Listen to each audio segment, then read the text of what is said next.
On November 10th, 1983, I stood in the courtroom, the United States District Court for the Northern District of California in San Francisco. I was there along with Fred Korematsu, with his family, friends, our legal team. 600 other people were in the audience, most of whom were Nisei and Issei. We were there to ask the court to overturn Fred Korematsu's conviction. But we asked the court for even more. We wanted not only his conviction overturned, but we wanted a declaration by the court that what was done to Japanese Americans was wrong, that there was no military necessity for the internment, that the decision to intern Japanese Americans was propelled by racism, and that the United States had committed serious misconduct in the prosecution of Fred Korematsu, Gordon Hirabayashi, and Minasui's case in 1943 and 1944. Fred's conviction had stood for 40 years until that day. And so he became, in a sense, the trial that Japanese Americans never had. Our journey had started much earlier. I remember in May 1982, I get a phone call from a stranger, Peter Irons. He's a professor at the University of Amherst. And he says, "You don't know me, I was given your name by Minasui. But I found some evidence that the United States was lied to, that a fraud was committed on the United States Supreme Court in 1943 and 1944. I've been working with another researcher, Michael Yoshinaga Herzig. They told me the evidence they had found was misconduct and lies that were told by the government about Japanese American loyalty, about the danger of Japanese Americans, about the espionage and sabotage that was occurring, which was refuted by the government's own attorneys and agencies. Those agencies and attorneys even wrote memos to their own lawyers saying, "We are arguing deliberate lies in front of the Supreme Court. It is highly unfair to this minority group if these lies go uncorrected." And of course, as we know from history, these lies did go uncorrected. And the record of Japanese American disloyalty, the notion that ethnic affiliations can determine loyalty, was accepted by the Supreme Court, who upheld and validated the incarceration of 120,000 Americans of Japanese ancestry without notice of charges, without a hearing or trial, without the right to an attorney. When Peter called me, it was a great surprise. We've read these cases in our law books, but they were landmark cases. But we never even knew these people were still alive.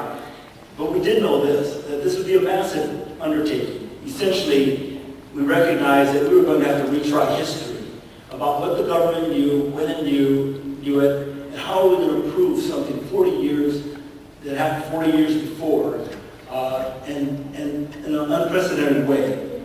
Fraud on the Supreme Court had never been shown before as a means of overturning the conviction that we had with Peter Irons. We formed a work team. We created a strategy of fighting in all separate cities, Seattle, Portland, and San Francisco. We thought if we had 3 chances to win, it would be even better. We had 3 chances to get a good judge. And even if we won one case and lost 2, or 2 and 1, or all 3, we'd still have an appellate issue. An issue that we may be able to get to the Supreme Court on, and for once and all, forever, put a nail in the coffin of Korematsu versus the United States, the 1944 decision that upheld the uprooting of an entire racial group without any due process rights. But our passage to that 1983 hearing occurred in a much larger context.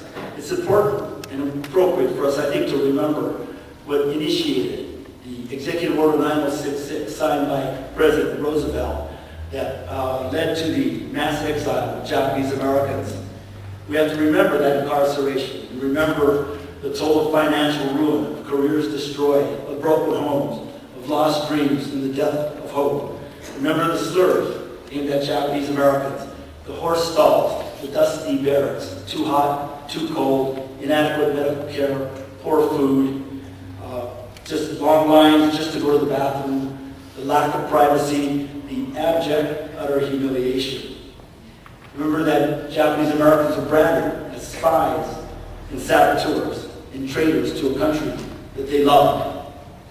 I tell you this not to stir up old memories that beg to be forgotten. I tell you this because all of us and all of America should never forget. We should remember redress as well.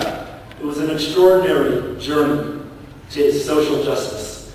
And along the way, along the path, it brought in so many people together. And we have members of those groups today, NCRR, the Nisei Veterans, the Japanese American Citizens League, NCJAR. We have Washington insiders and lobbyists, and of course our courageous congressmen who pushed those bills.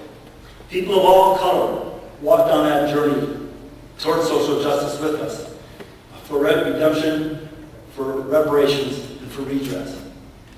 We should all remember further back and remember the shining civil rights movement led by African Americans, Latinos, Latinas, and Native Americans, which ignited the imagination we had to get to a path which was an inspired path toward redress and reparations and demanding justice. We learned from them that the quest for equality is not an abstract dream, and that dreams without activism are simply fantasies. So in the midst of this redress movement, we stood in that court to reclaim the justice that we had lost 40 years before. We were young attorneys. I was 36 years old. Fred says high school. Well, I did have a lot more hair then. But the path to that moment was not easy. We had heard a pronouncement from former United States Supreme Court Justice Arthur Goldberg, who publicly said to us in the middle of our preparations in an article disparaging our attempts and saying that this was setback and redress, and that what we were doing was fruitless. For us to lose that case, for Fred Korematsu to lose that case, he would be known as the misguided renegade or rebel who lost his case for the Japanese American, who knew what was at stake, because no court in this country had declared the incarceration of Japanese Americans as an injustice or wrong. And opponents of redress in Congress were in fact arguing that the original Korematsu decision, which stood and validated that incarceration, was a reason not to vote for redress. I began the hearing by stating, we are here today to seek a measure of justice denied to Fred Korematsu and the Japanese American public some 40 years ago. And I went on to demand a statement that fraud was committed on the United States Supreme Court when it heard Fred's original case, that the incarceration was unjustified, that no military necessity supported the mass banishment of Japanese Americans, and with that, Fred Korematsu's conviction should have been overturned. In an unusual move, Fred spoke next, and Fred said and concluded by saying, I would like to see the government admit it is wrong so that this could never happen to another American citizen again, regardless of race, creed, or color. The judge then did an unusual thing. She ruled immediately from the bench. Usually they take it into submission, but she declared that the government omitted relevant evidence and information and provided misleading information on papers before the court in Korematsu versus the United States in 1943.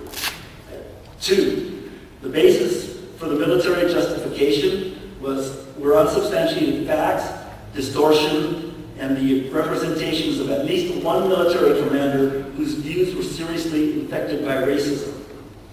And 3, she ruled that the proceedings in 1943 were fundamentally unfair. And with those words, she voided Fred Korematsu's 40-year-old conviction. It was the first declaration that no military necessity existed to justify the incarceration of Japanese Americans. And it was, in effect, a not guilty verdict for the entire Japanese American people. In a later written opinion, Judge Patel, who was our judge, wrote both eloquently and prophetically, quote, Korematsu stands as a caution that in times of distress, the shield of military necessity and national security must not be used to protect government actions from close scrutiny and accountability. It stands as a caution that in times of international hostility and antagonisms, our institutions, executive, judicial, and legislative, must be prepared to exercise their authority, protect all citizens from the petty fears and prejudices that are so easily aroused. This is so perfect a statement in 1984, and it's applicable after September 11th, and it will be applicable as long as we have a nation.